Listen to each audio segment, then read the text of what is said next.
नमस्ते। आप सभी योग जिज्ञासुओं का स्वागत है सीईसी के इस व्याख्यान में। आज हम चर्चा करेंगे मनुष्य के शारीरिक विकास में योग का योगदान। आप सबको पता है कि अंतर्राष्ट्रीय योग दिवस 2022 की तैयारियां जोर शोर से चल रही हैं।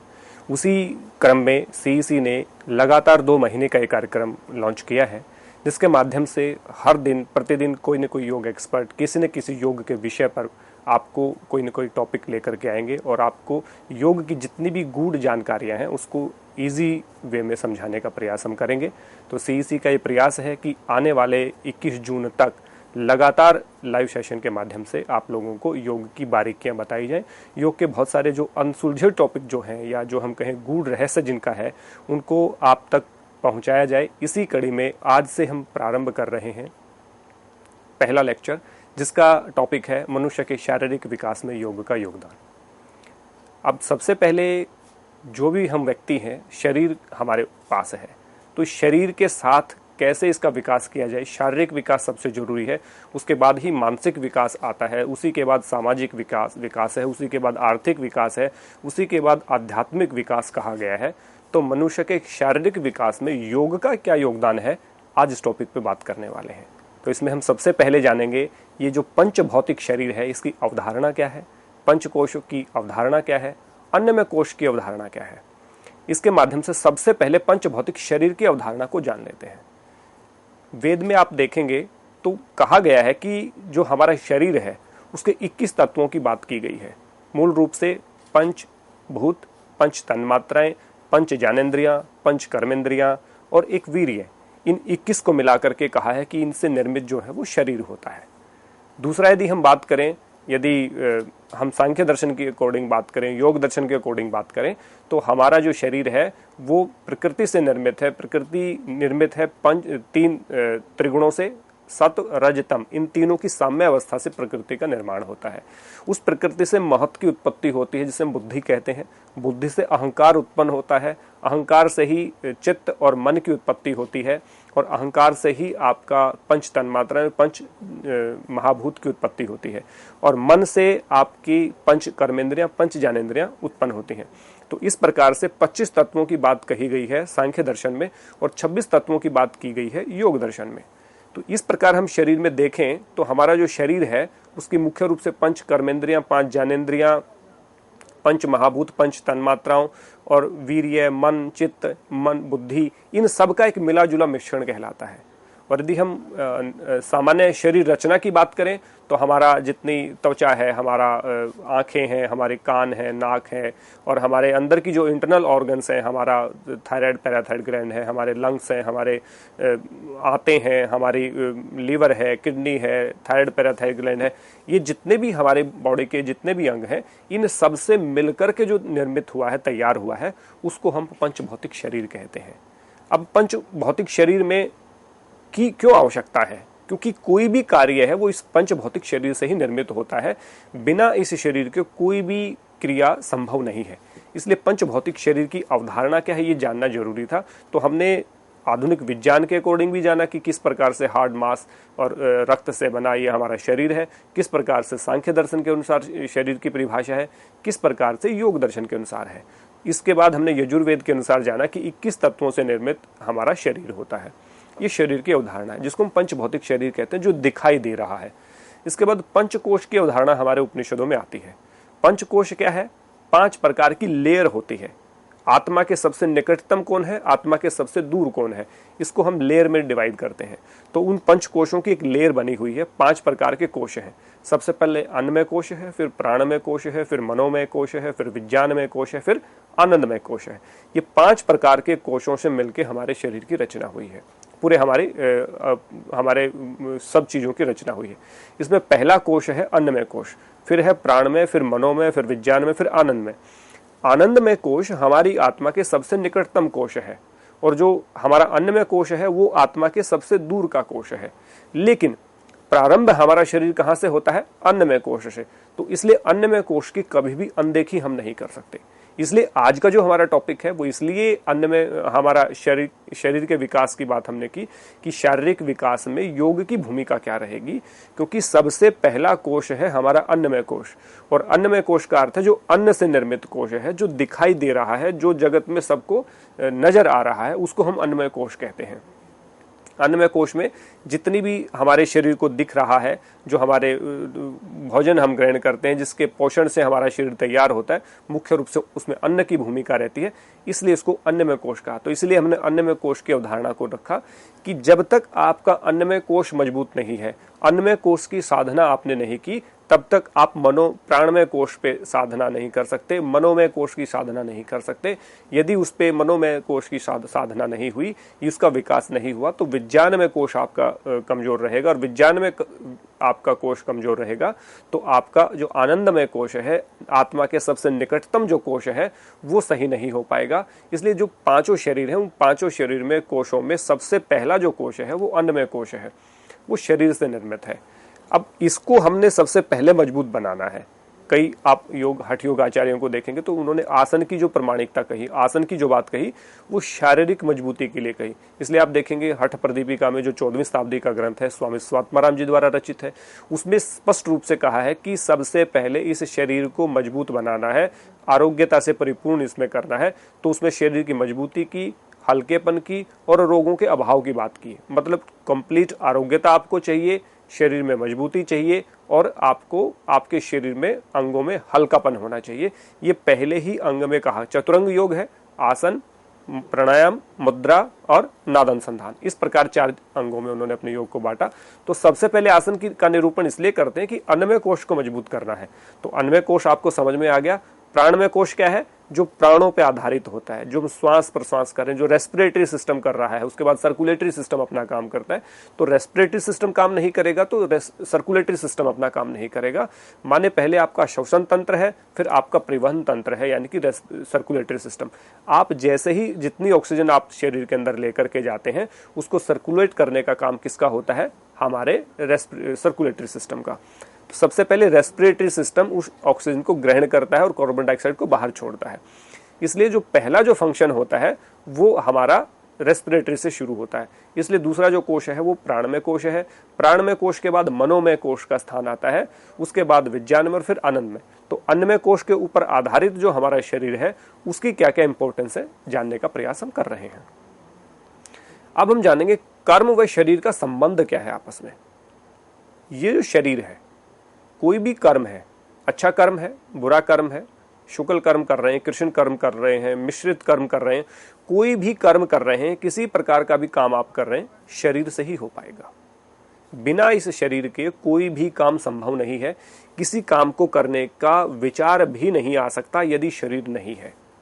तो सभी कामों के पीछे, सब कर्म की प्रेरणा के जो पीछे जो काम कर रही है जो चीज, वो क्या है? शरीर। तो हमारा शरीर सभी कर्म की प्रेरणा को प्रेरित कर रहा है। कोई भी कर्म शरीर के बिना संभव नहीं है। इसलिए हमारे गुरु कवि कालिदास ने कहा, शरीर माध्यमम खलु धर्म साधनम। ये जो शरीर है ना, ये धर्म का साधन है। अब यहाँ पे धर्म का बहुत लोग संकुचित अर्थ निकालते हैं। धर्म का अर्थ कोई पंथ से रिलेटेड करता है, हिंदू, मुस्लिम, सिख, ईसाई, इस प्रकार से नहीं है।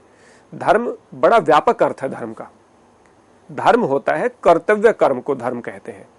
अब कर्तव्य कर्म क्या होता है? एक टीचर का कर्तव्य क्या है? अध्यापक का पढ़ाना। एक स्टूडेंट का कर्तव्य क्या है? पढ़ना। माँ बाप का क्या कर्तव्य है? अपने बच्चों की परवरिश करना। बच्चों का क्या है? अपने माँ बाप की सेवा करना। किसान का क्या कर्तव्य बनता है? कृषि का काम करना, खेती से उत्पाद करना, पूरे देश का लालन पालन करना। राजनीतिक व्यक्ति का क्या कर्तव्य बनता है? देश के लिए अच्छी योजनाएं बनाना। कोई भी व्यक्ति है, हर व्यक्ति का काम बटा हुआ है। तो हर व्यक्ति का जो कर्तव्य कर्म होता है उसको हम धर्म कहते हैं। माने जो व्यक्ति अपने कर्तव्य कर्मों का पालन कर रहा है वो धार्मिक है। तो धार्मिक का मतलब ये नहीं कि आप पूजा कर रहे हैं कि नहीं कर रहे, आप नमाज कर रहे हैं कि नहीं कर रहे, आप गुरुद्वारे में जा रहे हैं कि नहीं जा रहे, या आप चर्च में जा रहे हैं कि नहीं जा रहे। ये पंथ से रिलेटेड चीजें हैं। धर्म से रिलेटेड चीजों का मतलब है कि आप अपने कर्तव्य कर्मों का पालन कर रहे हैं, जो जिम्मेदारी आपको मिली है। किसी को कोई प्राइवेट सेक्टर में काम कर रहा है, कोई पर्सनल अपने बिजनेस में काम कर रहा है, कोई गवर्नमेंट सेक्टर में काम कर रहा है, जो व्यक्ति जहां जिस जिम्मेदारी पे काम कर रहा है, जिस पद पे काम कर रहा है, उसके कर्तव्य का ठीक ठीक निर्वहन करना, ठीक ठीक उसका पालन करना धर्म कहलाता है। तो उस धर्म का पालन भी शरीर के माध्यम से ही होगा। तो कहा शरीर माध्यमम, शरीर ही सर्व धर्म और कर्म का माध्यम है। जितने प्रकार का भी कर्तव्य आप करेंगे, जितने प्रकार के कर्म आप करेंगे, उनका माध्यम केवल और केवल शरीर है। तो धर्म और कर्म, कर्तव्य कर्म और आपके जो कर्म है, ये सामान्य जो हम कर्म कर रहे हैं, और एक व्यक्ति एक कर्म नहीं करता। एक व्यक्ति, कोई व्यक्ति किसी का पिता है तो किसी का बेटा भी है, किसी का पति है, किसी का भाई है, किसी का दोस्त है। तो हर जगह उसके अलग अलग कर्तव्य बनते हैं और उन सभी कर्तव्यों का पालन वो करता है। तो जो वो अपने सभी कर्तव्यों का ठीक से पालन कर रहा है, वो शरीर के माध्यम से ही कर रहा है। बिना इस शरीर के कोई भी कर्तव्य कर्म नहीं पूरा हो सकता, ना ही कोई कर्म हो सकता, ना ही कोई धर्म हो सकता है। तो धर्म और कर्म का आधार जो है वो शरीर ही है। इसलिए कहा शरीर माध्यमम खलु धर्म साधनम। तो शरीर ही इस धर्म और कर्म को करने का एक माध्यम है, एक जरिया है, एक साधन है। इसके बाद हम जानेंगे कि योग का इस शरीर के साथ क्या संबंध है। तो सबसे पहले योग परिचय हम जान लेते हैं। तो योग परिचय में क्या जानेंगे? योग की अनेक साधनाएं प्रचलित हैं। कोई व्यक्ति भक्ति योग में निपुण है और भक्ति में ही अपना पूरा जीवन उन्होंने लगा दिया। कोई व्यक्ति कर्म योग को अच्छा मानता है, कोई हठ योग को अच्छा मानता है, कोई क्रिया योग को अच्छा मानता है, कोई अष्टांग योग को अच्छा मान रहा है, कोई केवल ईश्वर प्रणिधान को अच्छा मान रहा है, किसी ने लय योग को अपनाया है, किसी ने मंत्र योग को अपनाया है, किसी ने जप योग को अपनाया है। तो अनेकों अनेकों साधनाएं प्राचीन काल से ही प्रचलित रही। अब कहेंगे कि योग एक है तो इतनी सारी साधनाएं क्यों? देखिए, हर व्यक्ति के लाइक डिसलाइक अलग होता है, हर व्यक्ति के स्वभाव अलग होता है। कोई व्यक्ति योग में कर्म के माध्यम से ही सफलता प्राप्त करना चाहता है, कोई व्यक्ति पूजा पाठ के माध्यम से ही समाधि या मुक्ति प्राप्त करना चाहता है, वो भक्ति योग का अनुसरण करेगा।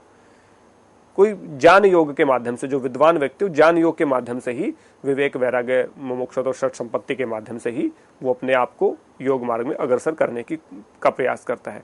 हठ योग की परंपरा वाले व्यक्ति हठ योग में, तंत्र योग में, लय योग में, राजयोग के माध्यम से ही अपने आप को साधने का प्रयास करते रहते। तो अनेक साधनाएं हैं योग की।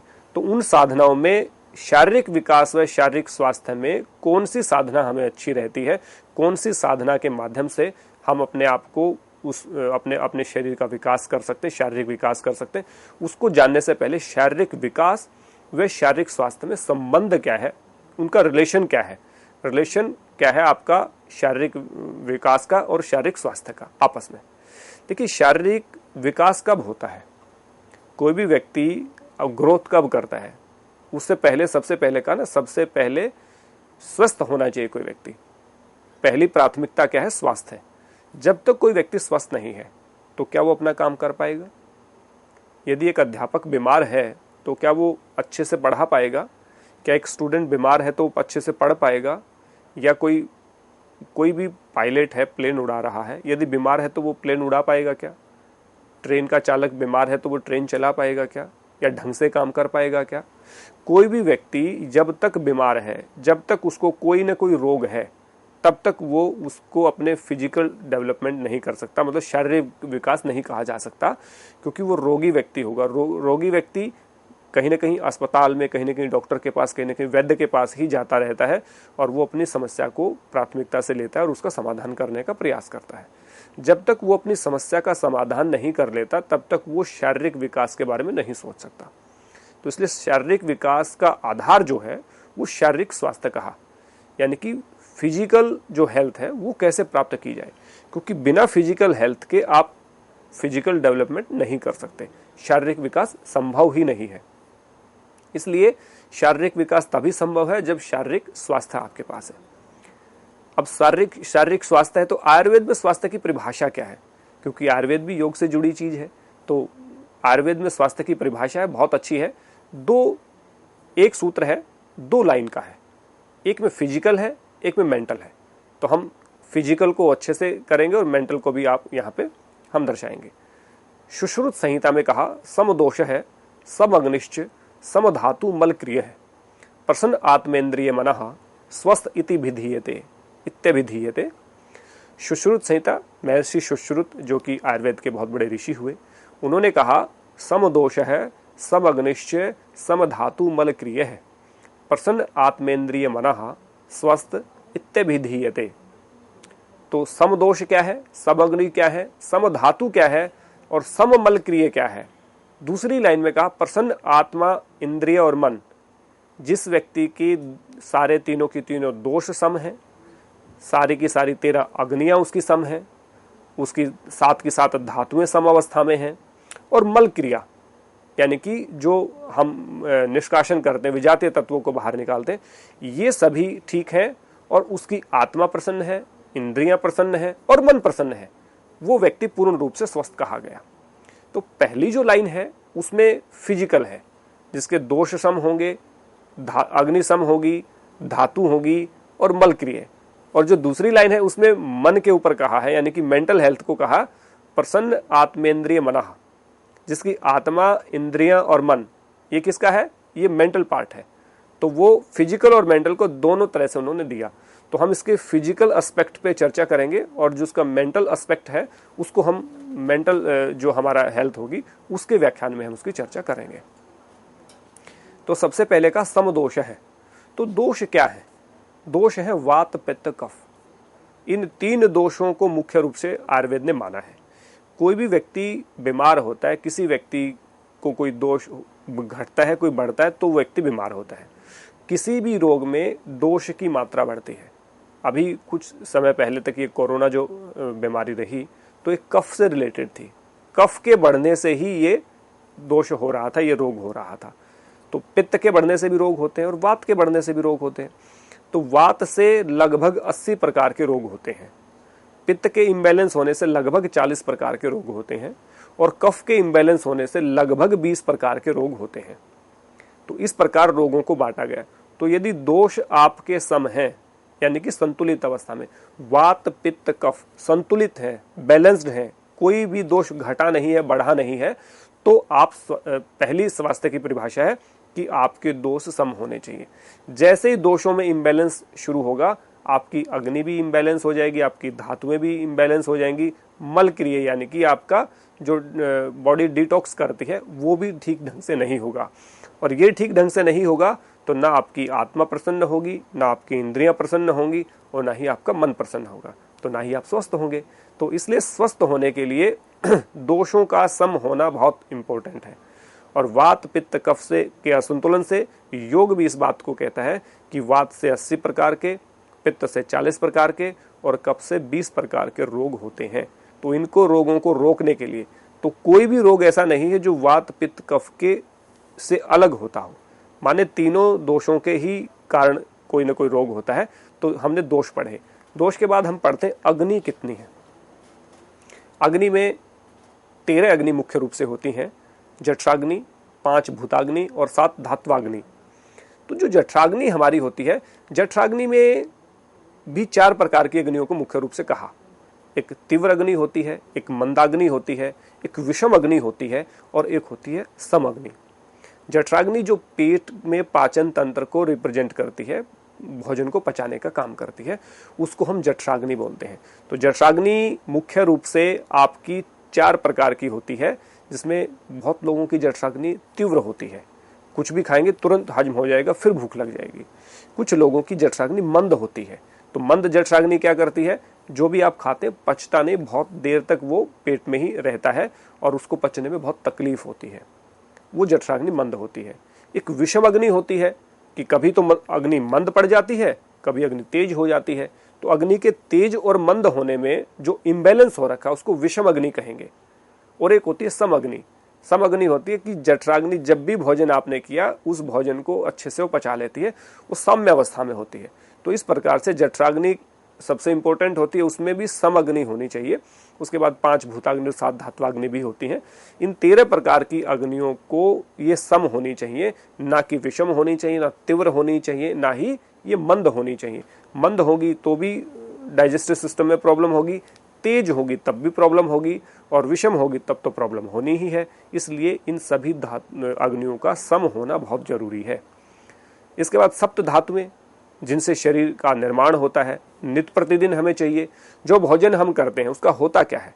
सबसे पहले उसका रस बनता है, फिर रक्त बनता है, फिर मांस बनता है, फिर मज्जा, फिर अस्थि, मेद व शुक्र।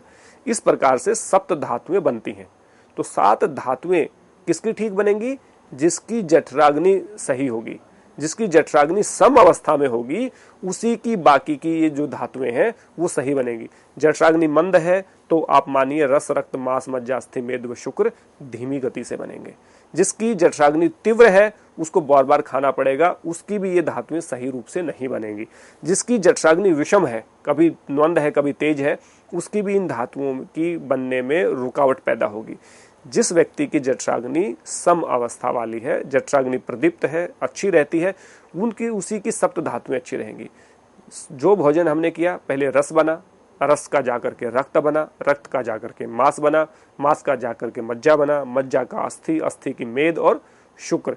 शुक्र यानी कि जो वीर्य जिसको हम कहते हैं वो अंतिम धातु कहलाती है। इसलिए जो भोजन आज आपने किया उसको 25 से 27वें दिन तक जाने में, शुक्र बनने में 25 से 27 दिन का समय लगता है। तो ये पूरा जठराग्नि जिसकी सही होगी उसकी धातुएं भी सही होंगी। तो स्वास्थ्य के लिए दोष सम होना जरूरी है, अग्नि का सम होना जरूरी है और फिर धातुओं का सम होना बहुत जरूरी है। सम व्यवस्था में बैलेंस। और योग की परिभाषा क्या है? समत्वम योग उच्यते, समता का भाव पैदा करना। इसके बाद मल क्रियाएं कितनी हैं? 3 प्रकार की मल क्रियाएं मुख्य रूप से मानी जाती हैं। मल, मूत्र, स्वेद। यानी कि जब हम सुबह फ्रेश होते हैं, जो स्टूल पास करते हैं उसको हम मल बोलते हैं। मूत्र जो यूरिन पास करते हैं हम पूरा दिन भर, उसको मूत्र। स्वेद यानी कि पसीना। इन 3 चीजों के माध्यम से हमारी जो मल क्रियाएं हैं वो संपन्न होती हैं। हमारे शरीर में मल का निष्कासन 3 प्रकार से होता है।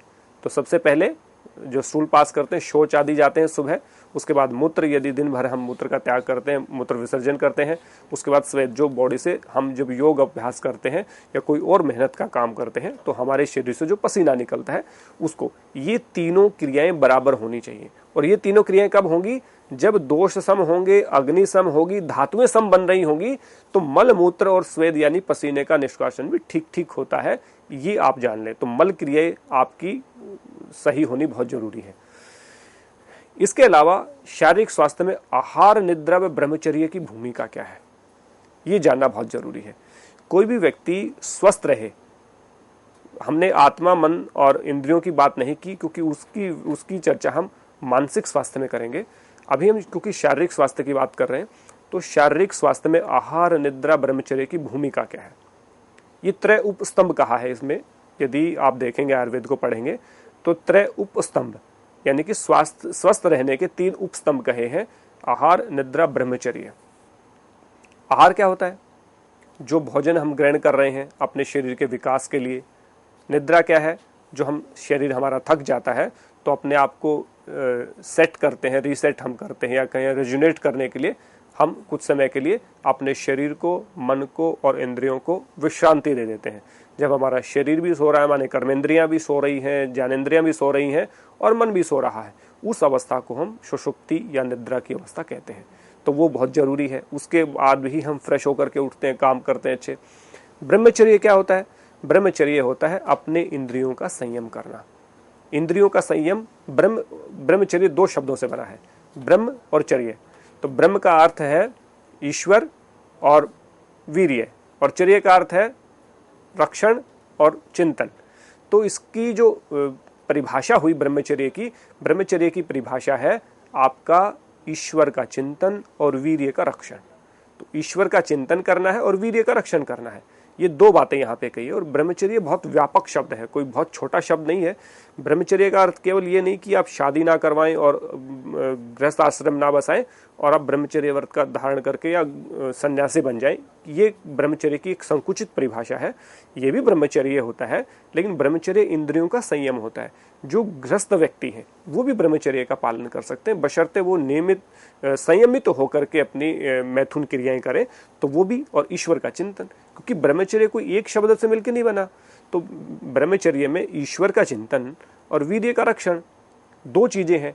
जब तक ईश्वर का चिंतन नहीं होगा तो आप वीर्य का रक्षण नहीं कर सकते।